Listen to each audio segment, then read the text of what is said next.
ရှဒနာပုံသင်းနဲ့တန်ရောစင်ဖြတ်ခဲ့တဲ့ဝါရင်တိုက်စစ်မှုပြည်မို့2024ဘောလုံးရာသီနောက်ပိုင်းကနေစတင်ပြီးရှဒနာပုံသင်းရဲ့အသင်းကောင်းဆောင်ရာထူးကိုရယူခဲ့တယ်လို့အသင်းတော်အရေးကြီးတဲ့သွင်းကိုတွေကိုပါသွင်းယူပေးနိုင်ခဲ့တဲ့ဝါရင်တိုက်စစ်မှုပြည်မို့ကတော့လက်ရှိချိန်မှာရှဒနာပုံသင်းနဲ့ထားရှိထားတဲ့2နှစ်တာတန်ရောစင်ကိုကြောခိုင်းခဲ့ပြီးဖြစ်ပါတယ်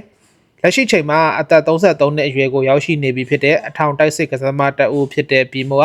ကစားသမားပွားကိုရခိုင်ယူနိုက်တက်အသင်းနဲ့စတင်ခဲ့တာဖြစ်ပေမဲ့ဟန်တာရီယူနိုက်တက်အသင်းမကွေး FC အသင်းရန်ကုန်ယူနိုက်တက်အသင်းတွေမှာကစားခဲ့မှုပြီး2024-2025ဘောလုံးရာသီမှာတော့ရှဒနာပုံအသင်းကိုရောက်ရှိလာခဲ့တာဖြစ်ပါတယ်ရှဒနာပုံအသင်းကိုရောက်ရှိလာခဲ့တဲ့ပြည်မို့ကအသင်းမှာအကောင်းဆုံးခြေစွမ်းပြသနိုင်ခဲ့တာကြောင့်အသင်းရဲ့အရေးကြီးတဲ့ကစားသမားတအုပ်ဖြစ်ရှက်တီလာနိုင်ခဲ့တယ်လို့နောက်ပိုင်းမှာတော့အသင်းကောင်းဆောင်ရာထူးကိုပါခန့်အပ်တာဝန်ပေးအပ်ခြင်းကိုခံခဲ့ရပါတယ်ပြည်မို့ရတနာပုံအသင်းကိုရောက်ရှိခဲ့တဲ့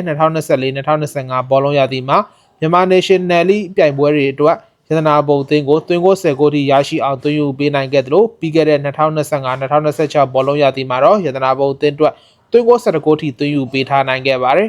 ။လာမယ့်2026-2029ဘောလုံးရာသီမှာတော့ရတနာပုံအသင်းအနေနဲ့အောင်မြင်မှုတွေပြန်လည်ရရှိဖို့အတွက်အသင်းပိုင်ရှင်ပါပြောင်းလဲပြုလုပ်လိုက်ပြီးချိန်မှာတော့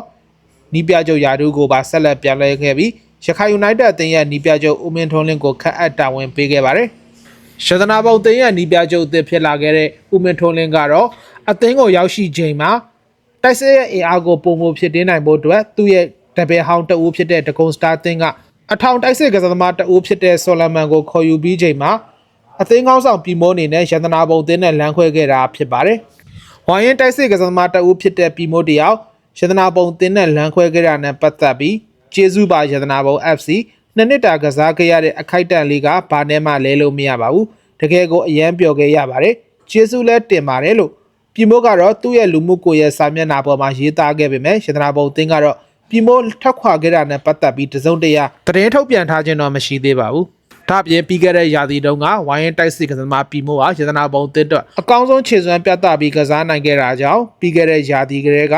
မြန်မာ National League ကလပ်အသင်းတချို့ရဲ့စိတ်ဝင်စားမှုကိုရရှိခဲ့တဲ့အတွက်လာမယ့်2026-2029မြန်မာ National League ရာသီမှာပြည်မိုးတယောက်ဘက်ကလပ်အသင်းကိုပြောင်းရွှေ့သွားမလဲဆိုတာကတော့စိတ်ဝင်စားစောင့်ကြည့်သွားရအောင်မှာဖြစ်ပါတယ်။